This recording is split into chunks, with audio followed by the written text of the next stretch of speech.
You can see the screen? Yes, sir. Okay, okay. Yeah, yeah.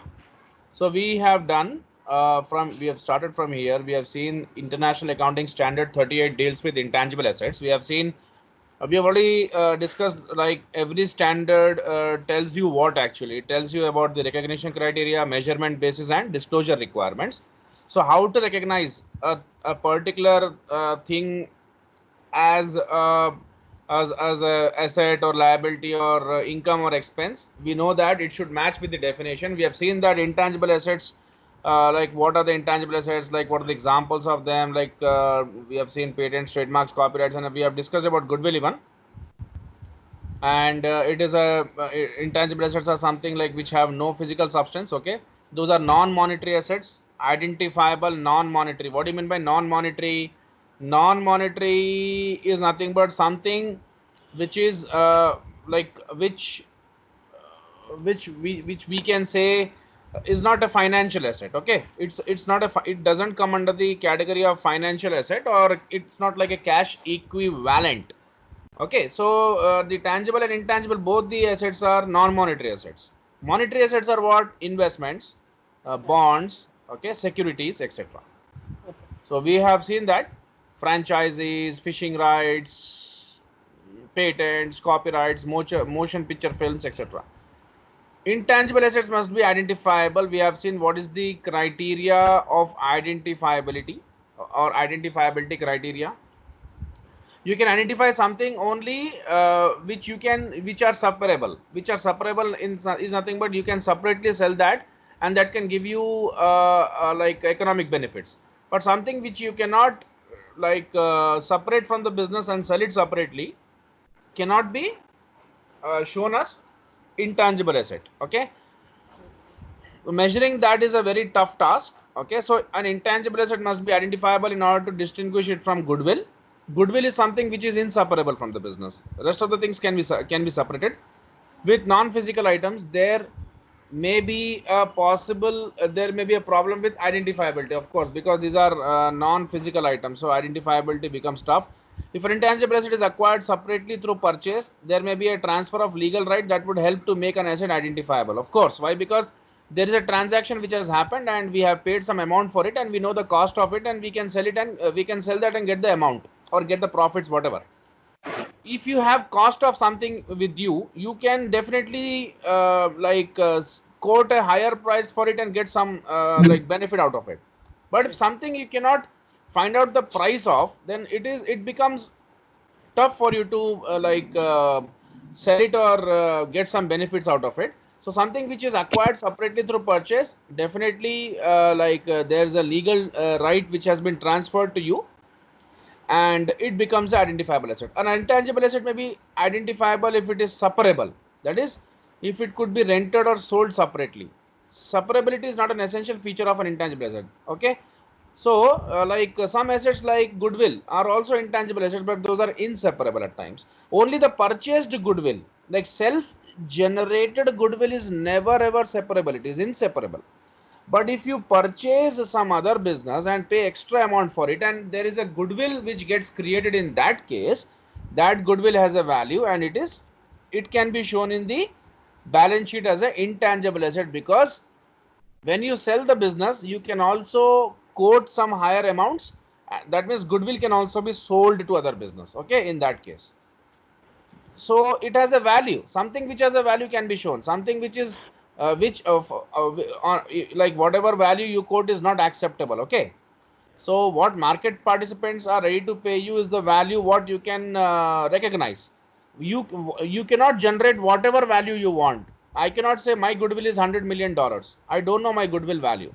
Okay, but if I purchase some business, I can say, yeah, I paid so and so extra amount, and I can show in the balance sheet as a goodwill. This all future economic benefits, all this we have seen. Exchange of assets we have seen. Internally generated goodwill we have seen.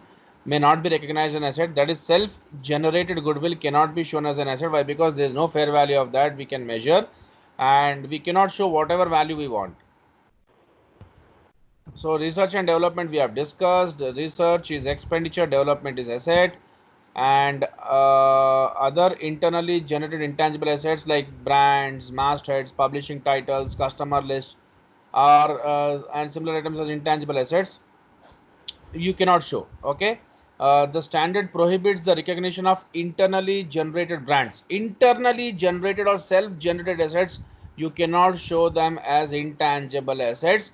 Why? Because I'm saying you market participants, what they are ready to pay is what is accepted. Whatever amount you want to quote is not acceptable. Okay. You cannot say that मैं ये logo बनाने के लिए किसी को contract दिया and I have spent so and so $1 million for that. No. So there should be, if you acquire some other company, if you acquire Jaguar or any other company, Tata has acquired Jaguar, so they have paid for all this. So they can show them as intangible assets. So these all fail to meet one or more definition of intangible assets and cannot be shown. Okay. Cost of an internally generated intangible asset. So let's see what is happening here. The costs, intangible assets should initially be measured at cost. Okay. Subsequently, they can be carried at cost or a revalued amount. We have already seen that. Okay. The cost allocated to an internally generated intangible asset should be only cost that can be directly attributed or allocated on a reasonable and consistent basis to creating, producing, or preparing the asset for its intended use. So I was speaking about something here. Internally generated goodwill is nothing but internally generated goodwill's value is not easy to calculate. You cannot. Why? Because it is not stable thing. Your goodwill on a given day may be very, very high. Your goodwill on a given day may fall like anything. You can take a good example of a hotel.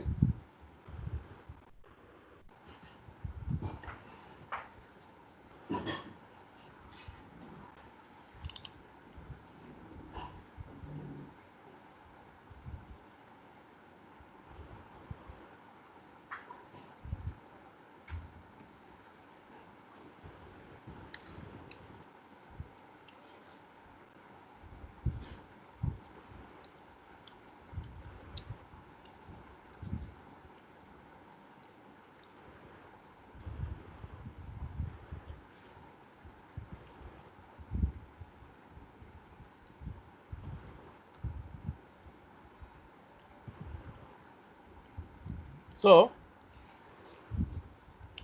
suppose there is a hotel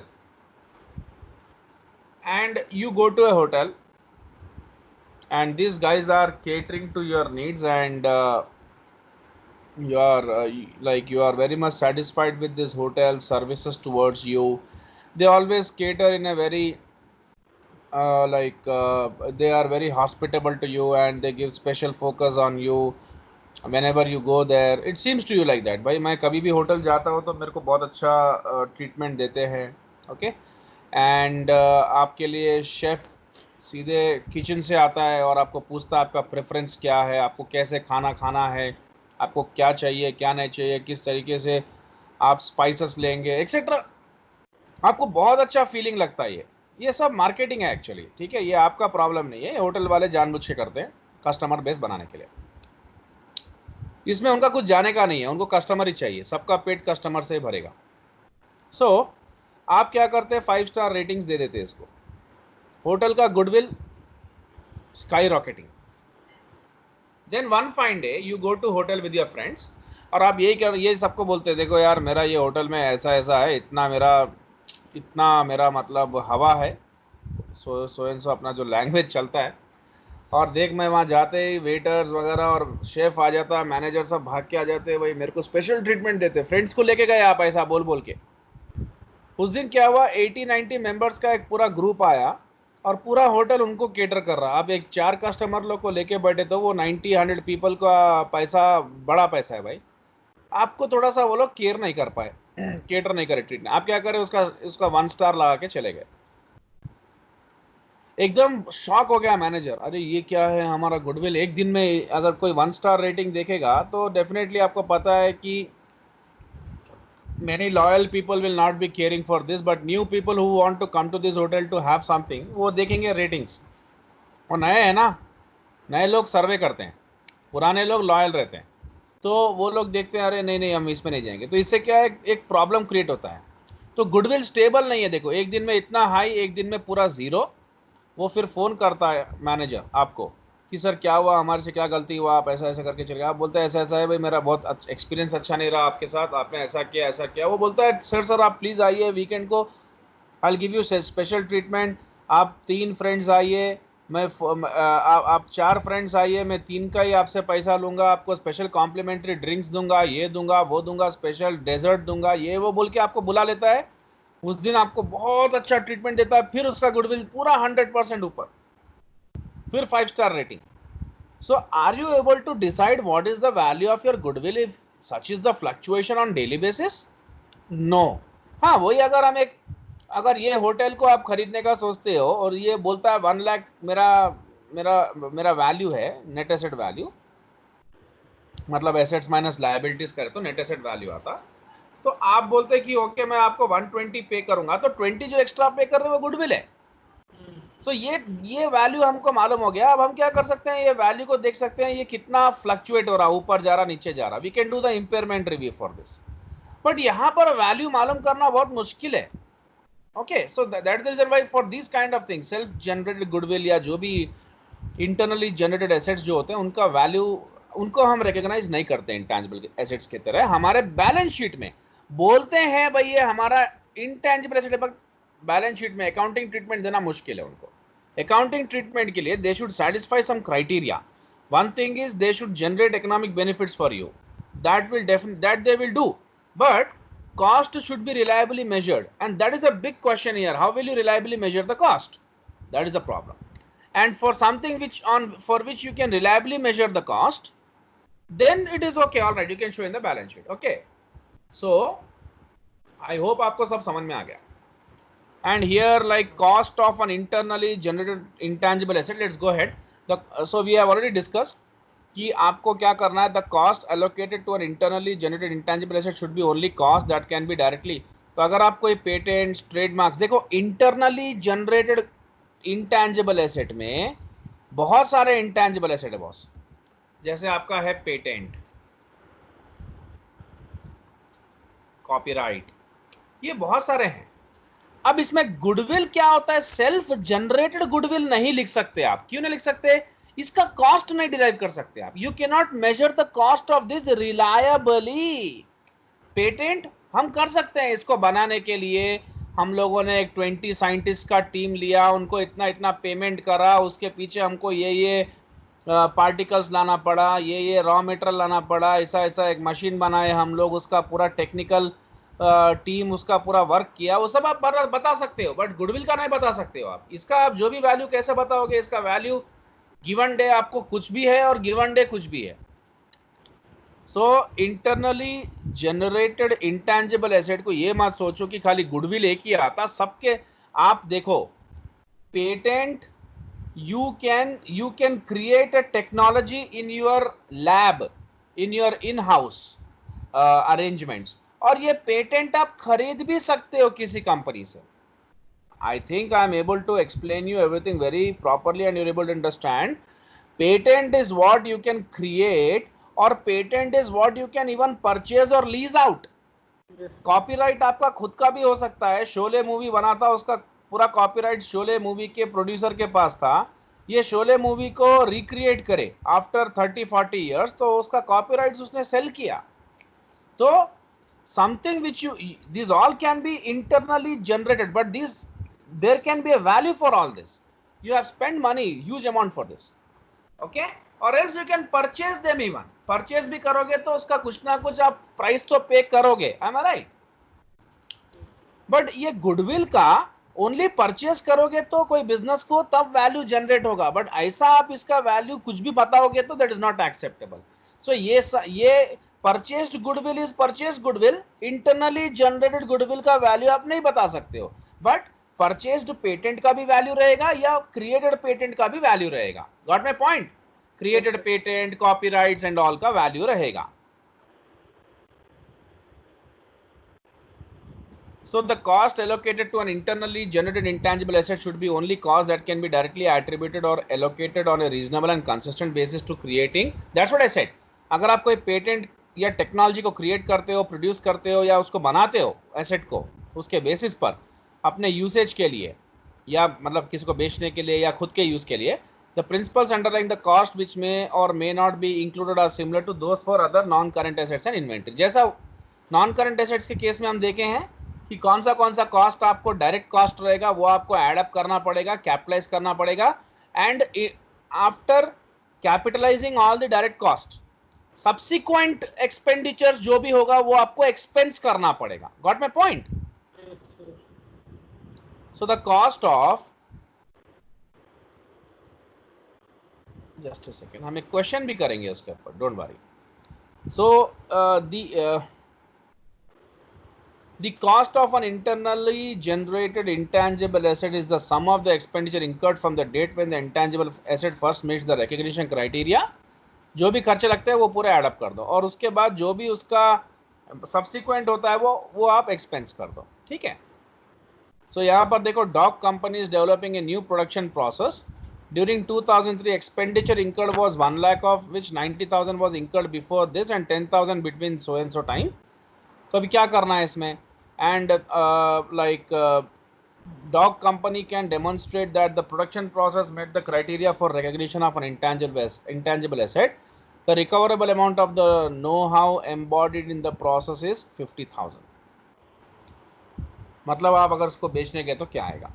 So at the end of 2003 the production process is recognized as intangible asset at a cost of 10,000। This is the expenditure incurred since the date when the recognition criteria was met, that is the 1st December। The 90,000 expenditure incurred before this is expensed because the recognition criteria were not met।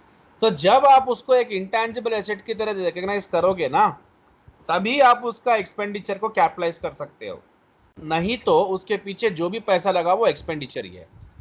देखो मैं ध्यान से समझो, यहाँ पर आप एक technology create कर रहे, क्रिएट करने के पीछे बहुत सारा खर्चा लगा दिए, लेकिन वो टेक्नोलॉजी अभी तक बना नहीं, उसके पीछे से खर्चा खर्चा खर्चा लग रहा है। अब वो बन गया, टेक्नोलॉजी बनने के बाद से लेके वो एक इंटेंजिबल एसेट के जैसे रिकॉग्नाइज हो गया, तब से लेके जो भी खर्चा उसके ऊपर लगता है वो आप डायरेक्टली वो आप उसको ऐड कर सकते हो। ओके, तो वो कैपिटलाइज होगा। और उसके पहले जो खर्चा आपका लगा उसको बनने से पहले, जब वो एक इंटेंजिबल एसेट रिकॉग्नाइज नहीं हुआ, उसको आप एक्सपेंस कर सकते हो। तो यहाँ पर देखो, हम उसको और डिस्कस भी करेंगे, डोंट वरी। सो यहाँ पर ये पूरा क्वेश्चन को हम समझते हैं। Dog company is developing a new production process, मतलब एक प्रोडक्शन कैसे करना उसका एक प्रोसेस बना रहे वो लोग, एक टेक्नोलॉजी क्रिएट कर रहे, एक टेक्नोलॉजी या एक टेक्निकल नो हाउ, जो भी बोलो आप। During 2003 expenditure incurred was this much, इतना खर्चा लगा उनको। अब ये खर्चे का डिवीजन दे रहे हैं वो लोग, पूरा खर्चा कितना लगा उन लोग को, $1 लाख। जस्ट अ सेकेंड,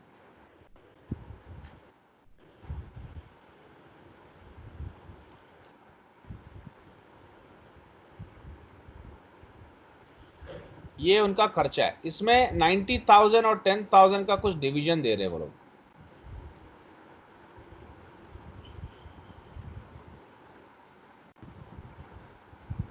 ठीक है।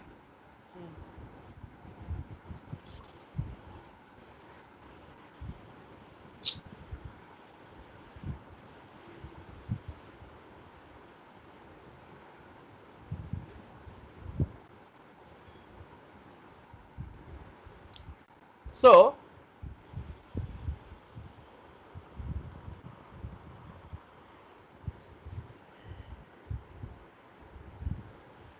90,000 वॉज इंकर्ड बिफोर, मतलब ये जो production process dog company is developing a new, so during 2003 expenditure इंकर वॉज दिस, मतलब ये साल के बीच में इतना खर्चा लगा, उसमें से 90,000 इंकर्ड बिफोर 1st दिसंबर, यानी before 1st December and 10,000 between December 1 and 31st December 2003। यानी like dog is developing a new production process during, यानी ये 2003 के बिटवीन इतना एक्सपेंडिचर उनको लगा। अब इसमें डिवीजन क्या है, 90,000 was incurred before 1st December 2003 and 10,000 between 1st December 2003 and 31st December 2003। मतलब ये ऐसा है, 31st दिसंबर के पहले ये पूरा खर्चा है उनका, और 10,000 है like between 1st December and 31 दिसंबर। ये ट्रिकी क्वेश्चन है, ठीक है। So this is the expenditure before and this is between.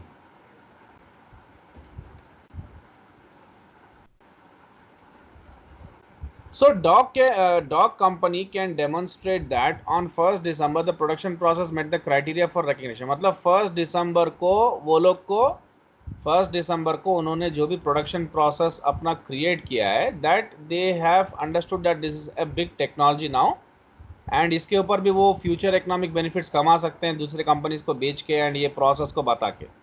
So they recognize that as a intangible asset. So अब इंटेंजिबल एसेट रिकग्नाइज होने के बाद उसके ऊपर जो खर्चा लगता है वही आप उसी को आप क्या करोगे, कैपिटलाइज करोगे, ठीक है। उसके पहले उसको बनाने का जो भी करने का वो नहीं कर सकते आप, बिकॉज रिकग्निशन क्राइटेरिया ही नहीं हुआ fulfil. So the production process met the criteria for recognition as an intangible asset. Recoverable amount of the know how embedded in the process is estimated to be this much. मतलब इतना उनको पैसा आएगा अगर ये नो हाउ को बेचेंगे। At the end of this, the production process is recognized as intangible asset at the cost of 10,000. This is the expenditure incurred since the date when recognition criteria were met. The 90,000 incurred before this is expense because recognition criteria were not met. It will never form part of cost of production process recognized in the statement of financial position. तो वो ये बोल रहे हैं कि जब intangible asset recognise हुआ तभी आप बैलेंस शीट में दिखा सकते हो, उसके पहले जो भी खर्चा हुआ वो एक्सपेंस हो जाएगा, ठीक है। So after recognition only you can show in the balance sheet. Before recognition you can't show in the balance sheet. That's a clear-cut concept. Now recognition of an expense. All expenditure related to intangible asset which does not meet the criteria for recognition either as an identifiable intangible asset or as goodwill arising on an acquisition should be expensed as incurred. वो ये बोल रहे हैं कि जितना भी expenditure है जो इंटेंजिबल एसेट से रिलेटेड है, जो जिसको आप कैपिटलाइज नहीं कर सकते, जिसको आप क्या नहीं कर सकते, कैपिटलाइज, जो डायरेक्टली एट्रीब्यूटेबल नहीं है उसके लिए, उन सबको आपको एक्सपेंस करना है। जैसे स्टार्टअप कॉस्ट, ट्रेनिंग कॉस्ट, मतलब ये सब आप इंटेंजिबल एसेट आपको मिलने के बाद या बनाने के बाद के खर्चे हैं बॉस। क्योंकि आपका अगर आप एक टेक्नोलॉजी क्रिएट करोगे तभी स्टार्टअप आप मतलब जो भी स्टार्टअप करना है करोगे। ट्रेनिंग कॉस्ट ये सब भी आपका मतलब वो ट्रेन करना है आपको टेक्नोलॉजी के बारे में अपने जो भी एम्प्लॉयज है। Advertising and business relocation cost, all this are kind of expenditures, because ये मैच नहीं करते इंटेंजिबल एसेट्स के क्राइटेरिया में, and this can not be like capitalised because ये सब्सिक्वेंट एक्सपेंडिचर्स ही होंगे। Okay, yes sir. एंड जो भी इनका प्रीपेड एक्सपेंस होगा वो तो प्रीपेड एक्सपेंस बता देना आप। Measurement of intangible asset subsequent to initial recognition. See, subsequent to initial recognition मतलब आप जब इनिशियली उसको कॉस्ट पे रिकग्नाइज कर दिए, there you have used cost model. after the initial recognition then you have to go for subsequent recognition, like after 1 or 2 years or 2 to 3 years, then you can use cost model or revaluation model, and the same thing which we have seen in the tangible assets chapter. The only difference is there we have taken accumulated depreciation, here we have to take accumulated amortization. So depreciation की जगह पे एक ही word आपको interchange हो रहा है, amortization, and rest of the things are almost what 99.9% everything is same, there's nothing to worry about, ठीक है। चलो ये क्वेश्चन करो, एक ये क्वेश्चन हम डाउनवर्ड रिवैल्यूएशन का क्वेश्चन करेंगे, तो ये तो हमारा हो जाएगा। अमोर्टाइजेशन, ठीक है, अमोर्टाइजेशन एक एक्सपेंडिचर है, you have to write that in the P&L account. Amortization is like same like depreciation, so depreciation you write in the P&L account, amortization also you should write in the P&L account as an expenditure, that also I'll mention right now. ये भी P&L में जाता है because loss in the value of asset or decrease in the value of asset is always an expenditure, ये भी P&L account में जाएगा। तो हमने क्या डिस्कस किया, इनिशियली कभी भी आप किस पे बताओगे, कॉस्ट, और सब्सिक्वेंट रिकग्निशन कॉस्ट मॉडल पे भी कर सकते हो और रिवैल्यूएशन मॉडल पे भी कर सकते हो, और रिवैल्यूएशन मॉडल हमने टैंजिबल एसेट्स के केस में we have already discussed. Okay, चलो ये क्वेश्चन पे फोकस करो, ये क्वेश्चन पे जाओ, फिर will go for the next topic. I think उसके बाद गुडविल ही है। चलो just go for this question of downward revaluation.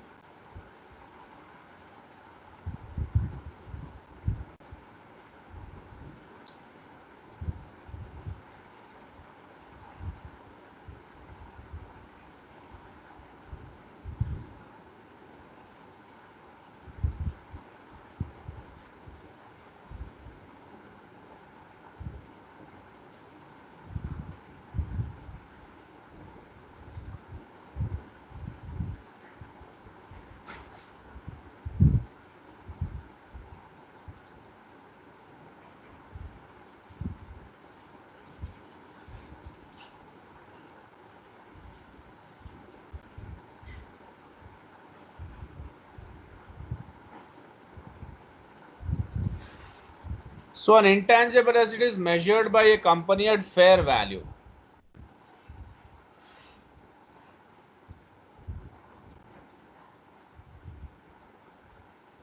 So what is that? An intangible asset is measured by a company at fair value. Okay. Asset was revalued by 400 in 2003 and there is a revaluation surplus of 400 in the statement of financial position. At the end of the, अब क्या हो रहा है देखो, एक asset को आप fair value पे देख रहे हो, वही सेम रिवैल्यूएशन मॉडल. अब वो क्या हुआ है कि रिवैल्यूड बाय $400 बोल रहा है एंड रिवैल्यूएशन सरप्लस इतना बता रहा है. At the end of the 2004 the asset is valued again and downward revaluation of 500 is required. तो in this example the downward revaluation of 500 can be first be set off against the revaluation surplus. आपको पता ही है ना, हमने already कर चुका है ये सब.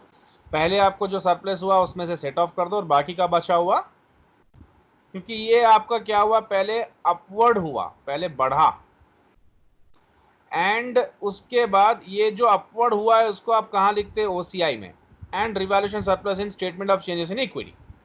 एंड देन आपका क्या हुआ, रिवर्सल हुआ इसका नेक्स्ट ईयर में. तो जितना पहले से बढ़ा उतना हटा दो और बाकी का आपका क्या हो जाएगा, एक्सपेंस, क्योंकि बाकी आपका फॉल 100 से ज्यादा है. आई मीन टू से आपको समझना है पहले ये पूरा, already we have done the revaluation class in the previous session.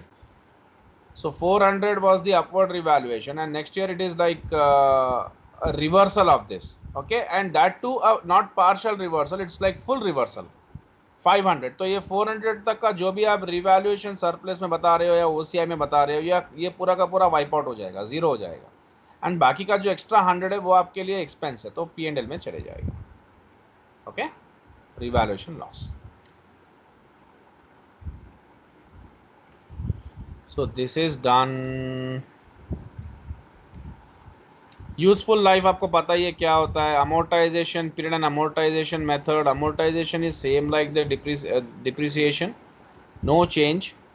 अच्छा, intangible assets with indefinite useful life, so that can only, अगर कोई भी एक इंटेंजिबल एसेट है जिसका कोई लाइफ आपको पता नहीं है, जैसे अभी जैसे क्या होता है, आप लोग just you consider one example, land.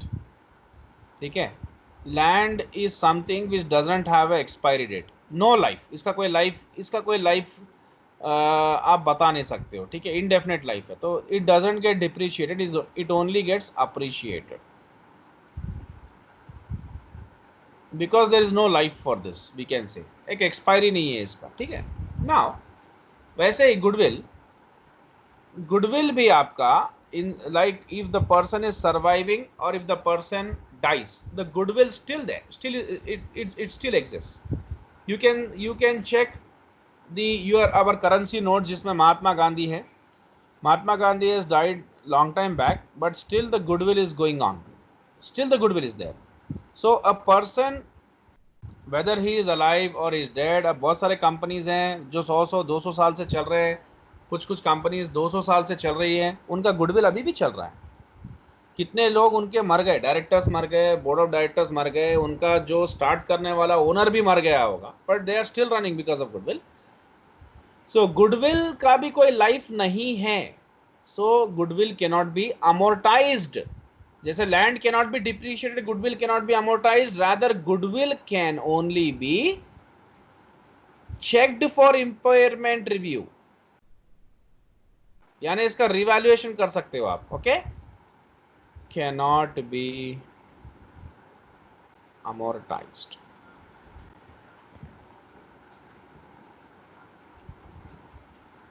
Goodwill में फ्लक्चुएशन होता रहता है, बस उतना ही है। डेफिनेट इनडेफिनेट लाइफ को यू कांट अमोर्टाइज। ये क्वेश्चन पे जाओ, then will go for the next point. I don't think there is an explanation required, आप आराम से देख सकते हो, क्वेश्चन समझ सकते हो, बेसिक्स ही है।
Okay, now next point, disposal and retirement. अगर आप किसी भी इंटेंजिबल एसेट को बेचते हो तो उससे जो भी प्रॉफिट या लॉस होगा वो आप P&L में दिखा सकते हो, ओके, बिकॉज वो रियलाइजेबल प्रॉफिट होगा। एक क्वेश्चन है, एक क्वेश्चन पे जाओ। If you have any doubts you can ask me.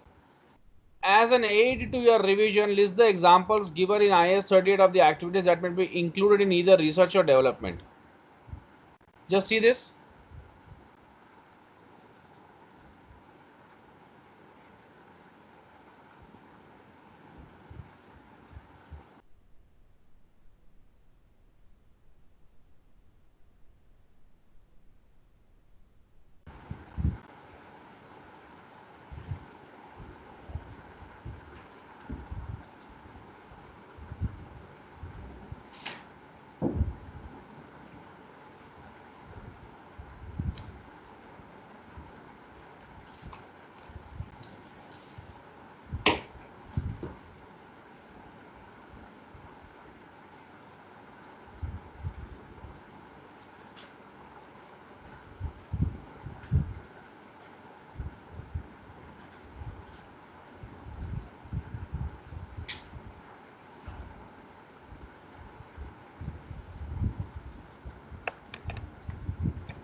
Yeah.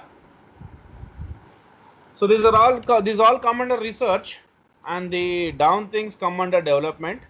Activities aimed at obtaining new knowledge, research ही होगा. Search of applications of research findings or other knowledge, the search for product or process alternatives, यानी जो भी आप search करते हो research में आता है।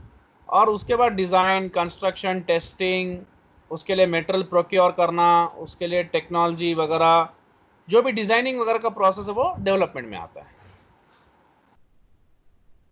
गुडविल क्या है, already you know. Goodwill is nothing but name, fame of the business, reputation, okay. And goodwill is created by good relationships, of course, and only purchase goodwill can be shown in the balance sheet. Why? Because it has a value, okay. It can be shown as an intangible asset under IFRS 3, and it must be reviewed annually for impairment. Why? Because I said you goodwill cannot be amortized. तो ये है। और goodwill कैसे आएगा आपको पता ही है। गुडविल हम स्टेबल नहीं होता, हर दिन चेंज होता रहता है, वो भी आपको पता है। परचेस्ड गुडविल के बारे में मैंने आपको ऑलरेडी बता दिया है। परचेज गुडविल मतलब अगर सपोज किसी कंपनी, एक कंपनी का नेट एसेट्स कैसे आता है, पूरे के पूरे total assets minus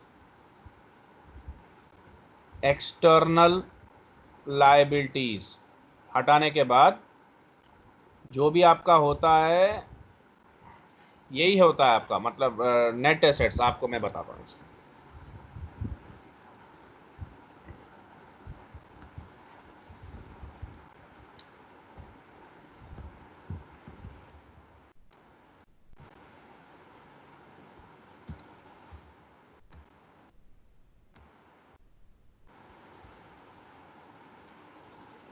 assets minus net assets of a company represent its total value and are calculated by subtracting liabilities from total assets. ठीक है ना, तो टोटल एसेट्स में से लायबिलिटीज निकालेंगे तो आएगा, क्योंकि अभी आप देखो ये पॉइंट में बताता हूँ आपको. How is goodwill calculated? Goodwill is calculated within the total agreed purchase price. The goodwill shown by the purchaser in his accounts will be difference between the purchase consideration and his own valuation of net assets acquired. I use the term net assets here. तो net assets कैसे आता है? If A values his net assets at 40,000, तो net assets ऐसे आएगा उसको, यानी जो भी उसका जो भी टोटल एसेट्स रहेगा, सपोज वो 10 लाख है, और उसका एक्सटर्नल लायबिलिटी सपोज जो भी है, मतलब ये आपके एसेट्स हैं, इसमें से लायबिलिटी हटा दो तो आपका नेट एसेट्स आ जाएगा ना, वही आपका एक्चुअल एसेट्स है. ये 4 लाख है तो आपका 6 लाख नेट एसेट्स होगा. अब वो 6 लाख आप उसको जो भी बताओगे उसके ऊपर अगर वो आपको 7 लाख पे करेगा तो 1 लाख आपका गुडविल हो जाएगा. That's what. Suppose net assets 1 lakh के हैं और सामने वाला आपको परचेज कंसिडरेशन 1,20,000 का दे रहा है. This is the purchase consideration, this is the net assets, and 20,000 जो डिफरेंस है एक्स्ट्रा जो पे किया उसने वो goodwill. That's it.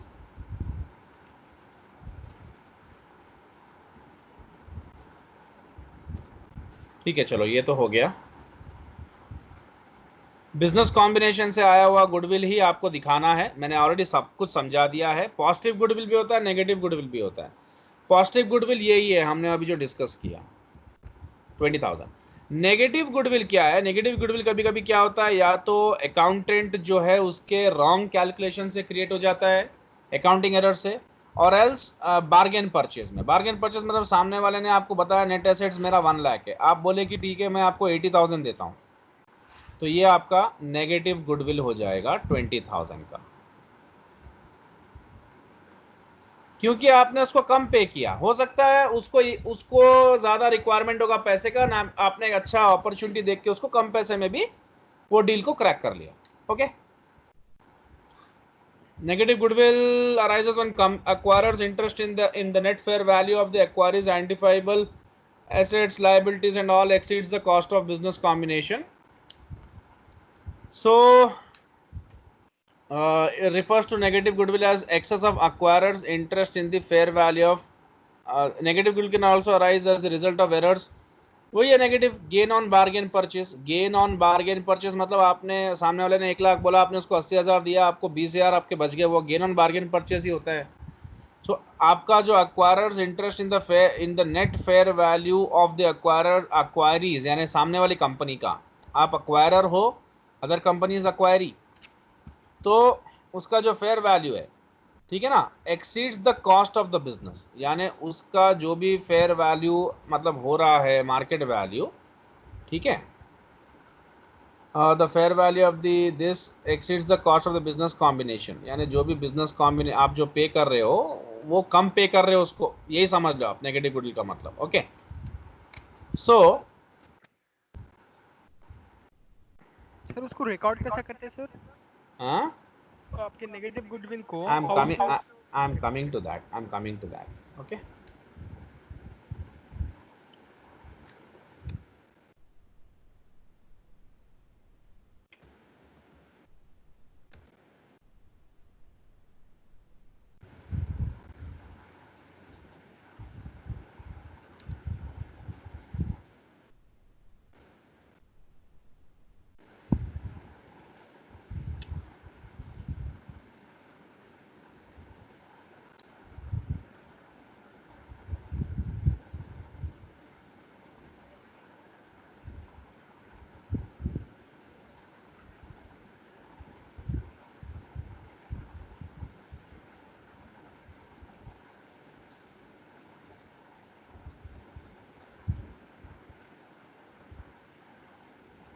Let's assume company XYZ purchases the assets of company ABC for this much. Assets are actually this much. तो the difference between the purchase price and fair market value is this much. तो ये क्या हो जाता है अभी? Negative goodwill है कि नहीं है? है ना? हाँ सर, है सर. उसने कितना बोला? इतना, लेकिन आपने दिया इतना. ठीक है, इसको इनकम स्टेटमेंट में दिखाते हैं हम लोग.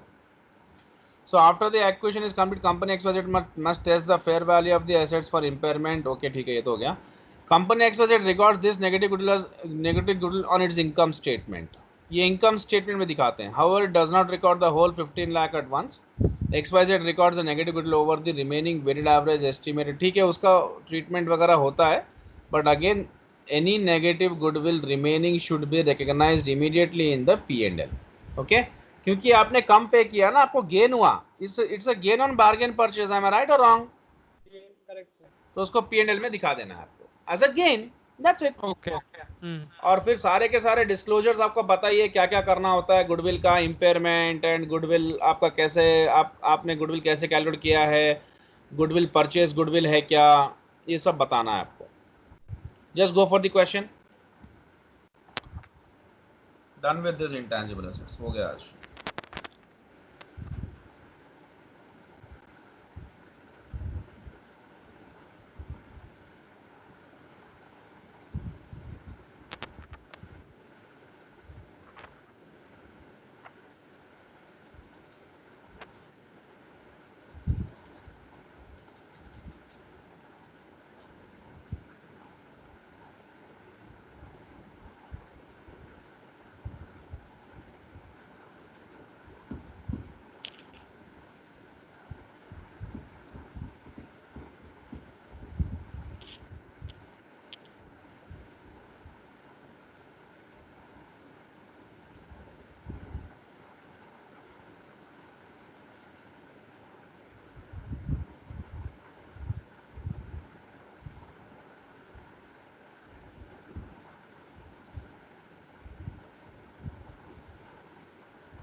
So what are the main characteristics of goodwill which distinguish it from other intangible non-current assets? To what extent do you consider that these characteristics should affect the accounting treatment of goodwill? ये आप लोग कर सकते हो, इसका कुछ problem नहीं है. लाइक अब हम नेक्स्ट चैप्टर जो है हमारा आज अभी हमको नेक्स्ट चैप्टर जाने से पहले एक और टॉपिक करना है ख़त्म. That topic is investment property. बस वो एक छोटा सा एक टॉपिक खत्म हो जाए. Investment property and borrowing cost, ये दोनों खत्म करना है हमको. So tomorrow we can take up this session in the morning. Investment property and the borrowing cost. Okay fine. तो ये तो कर लेंगे हम लोग. इसका like half an hour session जाएगा. उसके बाद हमको एक और टॉपिक शुरू करना पड़ेगा. मैं डिस्कस कर लेता हूँ क्या है. ये कर लेंगे ना रेवेन्यू. हाँ सर. रेवेन्यू चैप्टर कर लेंगे हम लोग. उसके बाद नेक्स्ट रेवेन्यू चैप्टर आपको 2 क्लासेस लगेगा. यानी 10th है आज 10th है. कल 11th को आपका इन्वेस्टमेंट प्रॉपर्टी. मैं अभी हम लोग आज ही बैठ के इसका डिस्कशन कर लेते हैं. Investment property. Just a second, मैं आपको फिर कॉल बैक कर रहा हूँ.